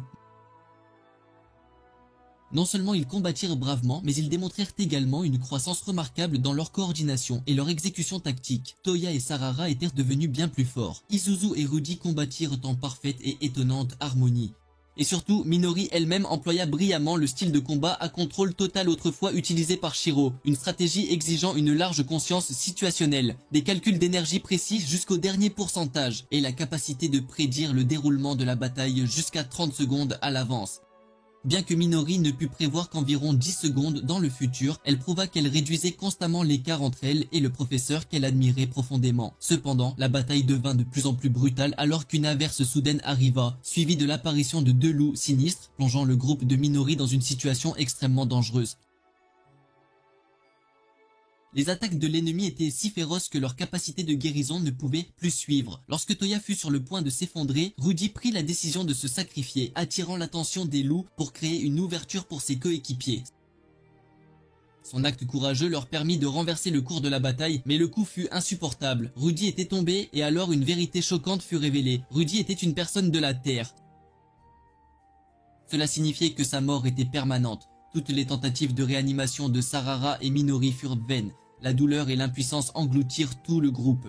En larmes, Isuzu confessa qu'elle avait toujours connu ce secret mais n'avait pas pu se résoudre à le dire à qui que ce soit, craignant que cela ne brise le rêve de Rudy de devenir un aventurier. Confrontée à cette cruelle vérité, Minori prit une dernière décision. Elle rassembla toutes ses forces et lança un appel désespéré à l'aide à Shiro, un appel qui transcendait les lois mêmes du monde. Et quand Shiro entendit cet appel à l'aide, cela le frappa au plus profond de son être. Même s'il était en pleine coordination de la guerre, il n'hésita pas à tout laisser de côté pour répondre à la supplique de ses élèves. Il quitta immédiatement le poste de commandement, confia le contrôle opérationnel à Karishin et chevaucha d'urgence son griffon vers Kaoshi. D'innombrables pensées emplissèrent son esprit. Que pouvait-il faire dans ce monde déraisonnable, surtout quand Minori avait besoin de lui plus que jamais ? Alors qu'il volait vers le champ de bataille, Shiro évalua rapidement la situation. Il savait que les sorts de résurrection normaux ne fonctionnaient pas sur les gens de la Terre, car leurs âmes se dissiperaient une fois leur corps détruit. Cependant, se basant sur l'hypothèse de Ragan que si le corps pouvait être restauré à temps, l'âme pourrait être préservée, Shiro a demandé à Minori et Sarara de lancer continuellement des sorts de résurrection pour empêcher le corps de Rudy de s'effondrer. Ce fut une course contre la montre. Le corps de Rudy était à peine maintenu. Son âme continuait de s'éteindre. Au milieu du chaos de la bataille, Shiro mit rapidement en œuvre un plan, une nouvelle forme de magie qu'il avait lui-même conçue. Il avait préparé à l'avance un contrat rédigé avec les matériaux magiques les plus raffinés, le papier du roi des fées et de l'encre faite à partir de l'œil du dragon du temps, afin d'accomplir un rituel jamais tenté auparavant. À son arrivée, Shiro ordonna à tous de former un cercle défensif, et avec le chant d'Isuzu fournissant la récupération d'énergie, il commença le rituel. D'abord, utilisant sa capacité d'enchanteur, canal de mana, il absorba un fragment des âmes de chaque membre présent, y compris la sienne, puis transféra une partie de cette énergie d'âme combinée à Rudy. Il utilisa ensuite un rare encens de résurrection pour reconnecter de force l'âme et le corps de Rudy, le transformant en un état semi-mort vivant pendant 3 minutes. Rudy se réveilla, mais il savait que son temps était compté. Acceptant calmement son destin, il se prépara à dire adieu, mais Shiro refusa de le laisser faire. Il réprimanda Rudy pour son manque de détermination, lui disant que ce qu'il avait appris dans le donjon n'était pas des tactiques, mais la volonté de survivre. Alors, Shiro présenta un contrat, un document magique capable d'altérer les lois mêmes du monde. Le contrat stipulait que Rudy deviendrait membre de la guilde Log Horizon, et en échange, il obtiendrait le statut d'aventurier. C'était une décision incroyablement dangereuse, mais Rudy n'hésita pas. Il affirma fermement que son plus grand souhait était de devenir un aventurier, quelqu'un qui pourrait aider les autres. Avec l'aide d'Isuzu, Rudy signa le contrat et immédiatement après, il s'effondra de nouveau.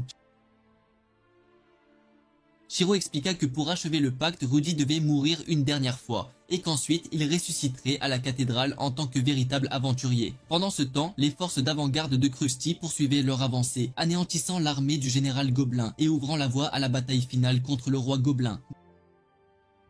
De retour à Kaoxi après un long et épuisant combat, la force expéditionnaire arriva enfin et vainquit rapidement l'armée Sawajan, apportant victoire et paix à la ville.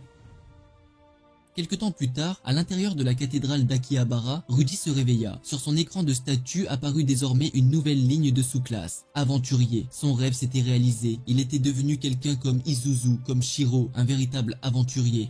En ce moment joyeux, Isuzu apparut, le réprimandant avec inquiétude et colère pour son acte imprudent. Mais derrière ces mots se cachait le soulagement et une profonde préoccupation. Leur lien était entré dans un nouveau chapitre.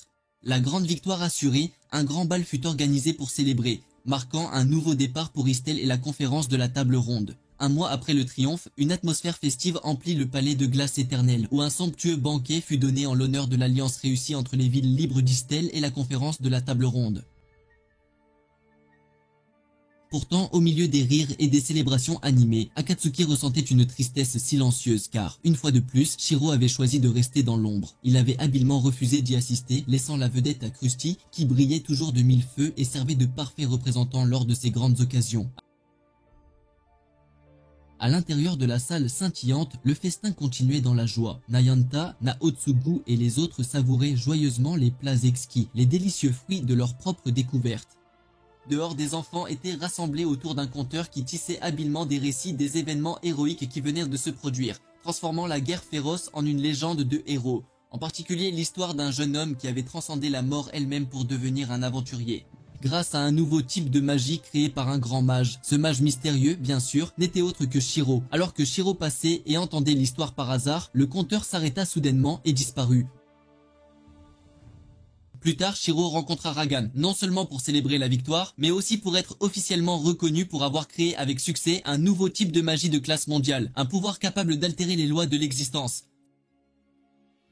Cependant, Regan apporta aussi des nouvelles troublantes. Il révéla qu'une poussée similaire d'immense énergie magique venait d'être détectée loin à l'ouest, dans la ville de Minami, une région sous le contrôle d'une puissante guilde et protégée par le Saint-Empire de Westaland, une nation historiquement liée à la famille Cohen.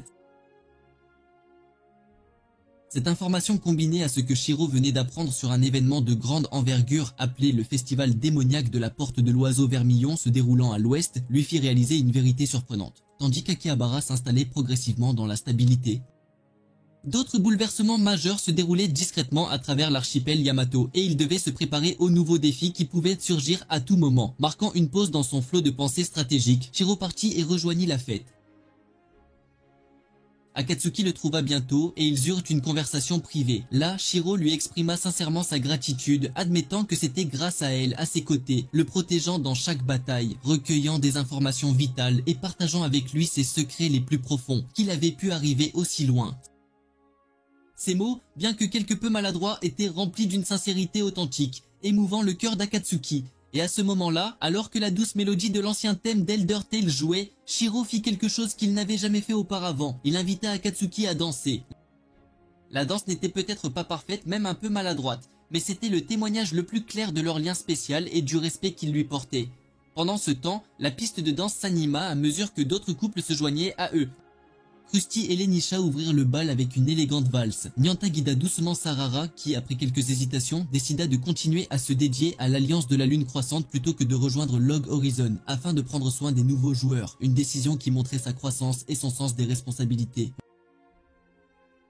Rudy et Isuzu partagèrent aussi une danse, marquant un nouveau départ dans leur relation. La fête se termina dans une atmosphère chaleureuse et pleine d'espoir. Non seulement une célébration de la victoire, mais aussi un tournant qui renforça la coopération et l'amitié entre les deux peuples.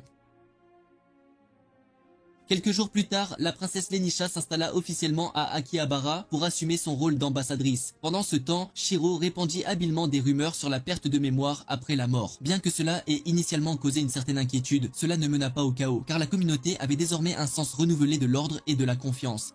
La vie à Akihabara retrouva progressivement son rythme habituel, mais Mainori semblait encore nourrir quelque chose de non dit dans son cœur envers son mentor. Puis, alors que les premiers vents d'automne commençaient à souffler, Marielle proposa d'organiser un grand festival d'automne, une idée qui fut immédiatement adoptée par tous.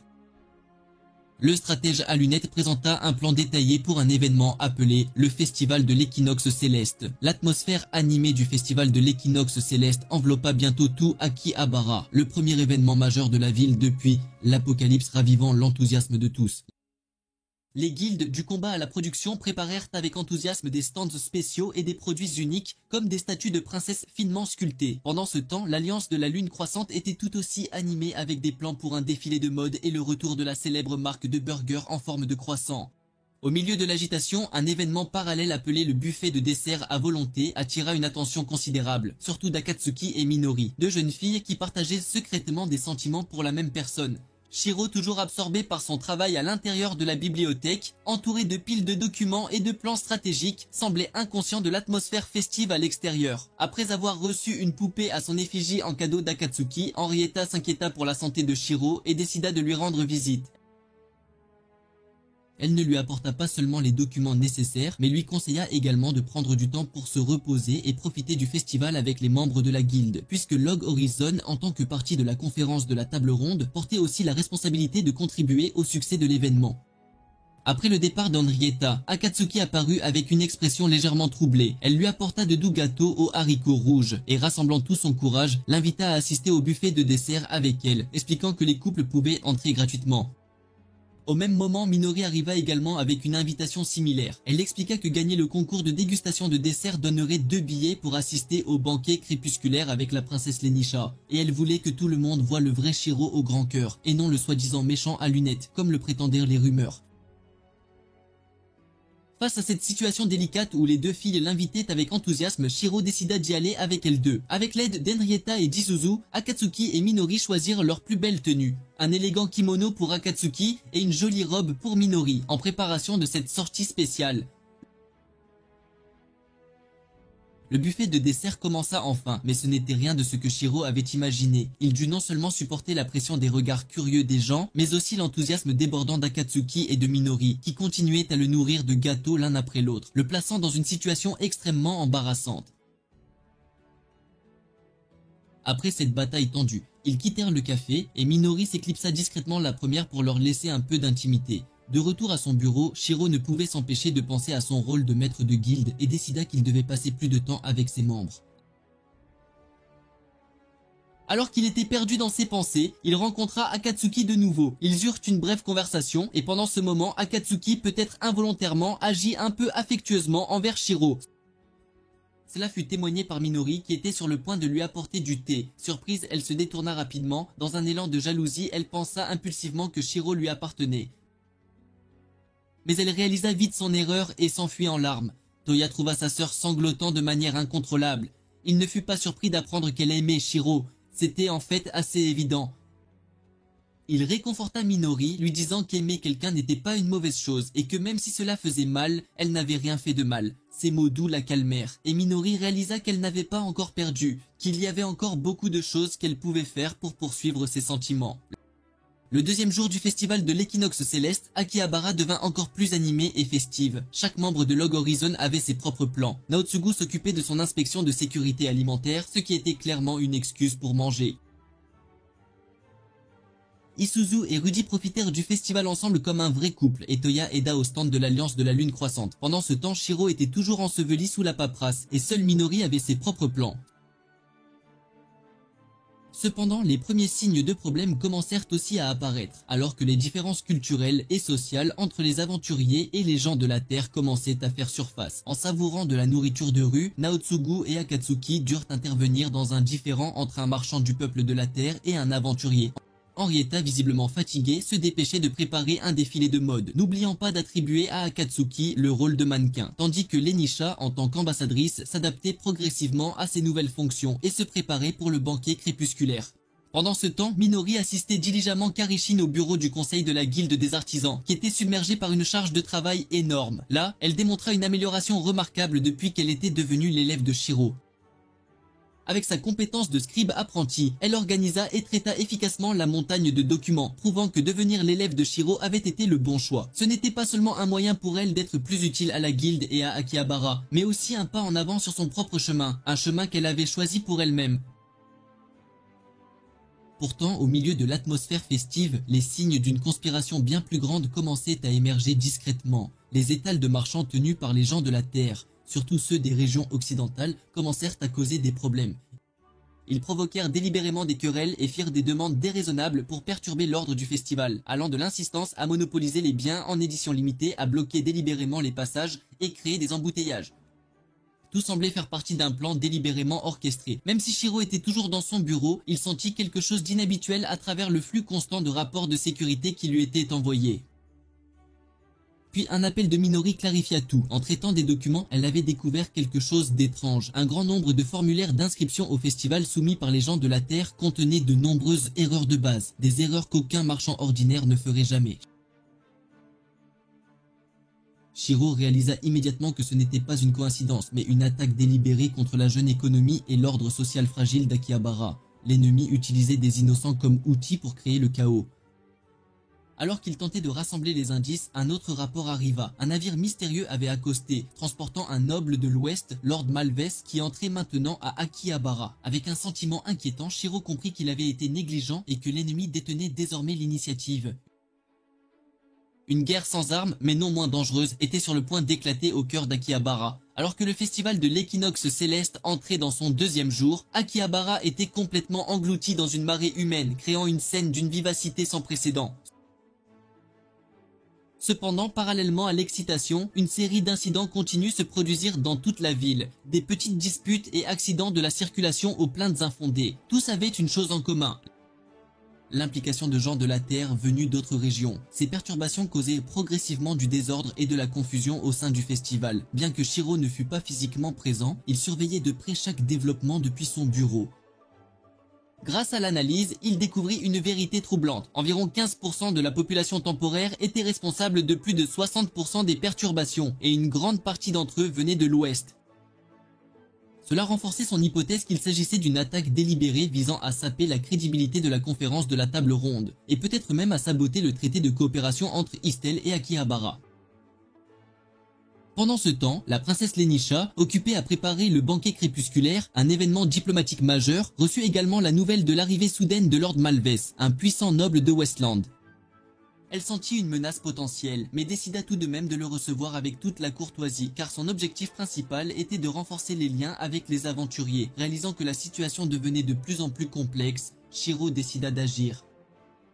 Pourtant, il comprit qu'annuler le festival ou affronter ouvertement le problème ne ferait qu'aggraver les choses. C'était exactement ce que l'ennemi voulait. Par conséquent, il choisit une voie différente, une contre-attaque silencieuse mais efficace.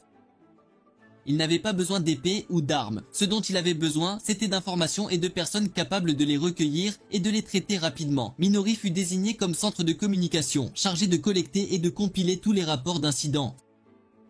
Ce n'était en aucun cas une mission facile, mais elle l'accepta volontiers. C'était sa chance de prouver ses capacités et de montrer qu'elle méritait vraiment d'être l'élève de Shiro. Elle le considérait comme son propre champ de bataille, où elle se battrait avec intellect et dévouement pour protéger ce que son mentor avait construit. Au bureau du conseil de la guilde des artisans, qui avait été converti en centre de commandement temporaire, Minori démontra rapidement ses capacités, appliquant les leçons tactiques de Shiro à la gestion de l'information.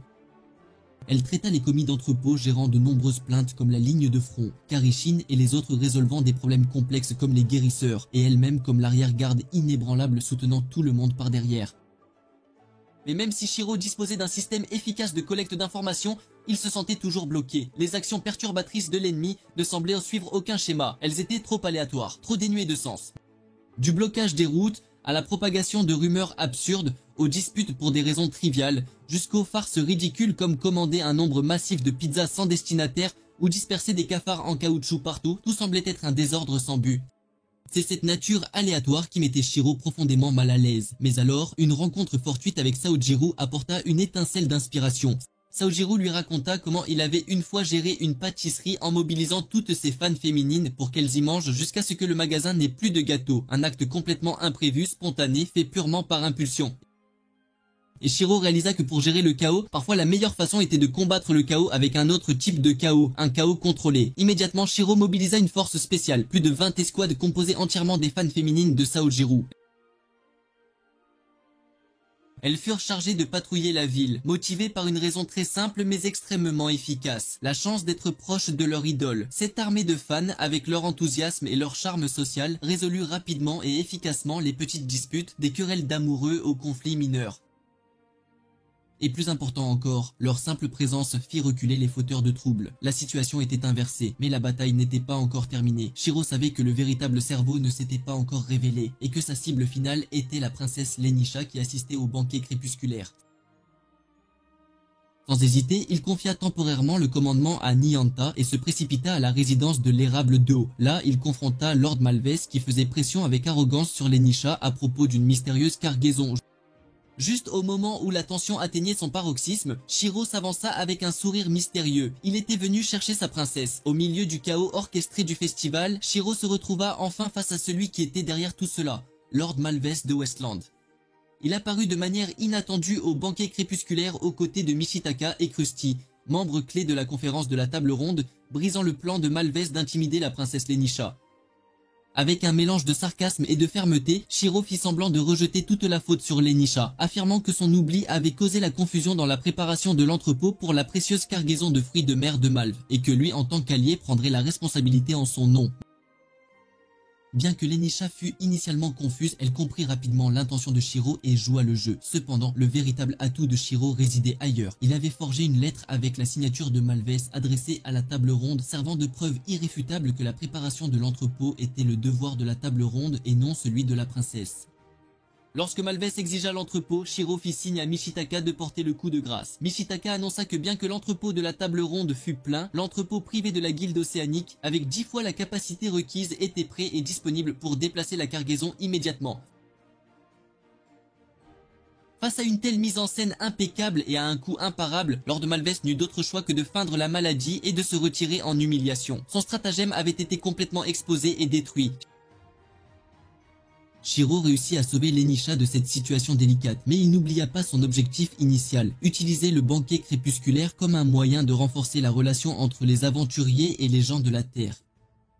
Il a transformé le banquet en un événement public, invitant la princesse sur scène pour interagir avec tout le monde, un geste qui a à la fois montré un grand respect et créé une opportunité précieuse de briser les barrières entre les deux parties, assurant ainsi que tout se déroule sans accroc, de manière parfaitement fluide. Il a délibérément joué le rôle du méchant, ouvrant ainsi la voie à Krusty pour qu'il devienne le héros aux yeux de l'Anisha et du public. C'était une stratégie d'abnégation pour le bien commun, quelque chose que Minori et Akatsuki ne pouvaient absolument pas comprendre, et cela a semé en eux un mélange complexe et profond d'émotions diverses.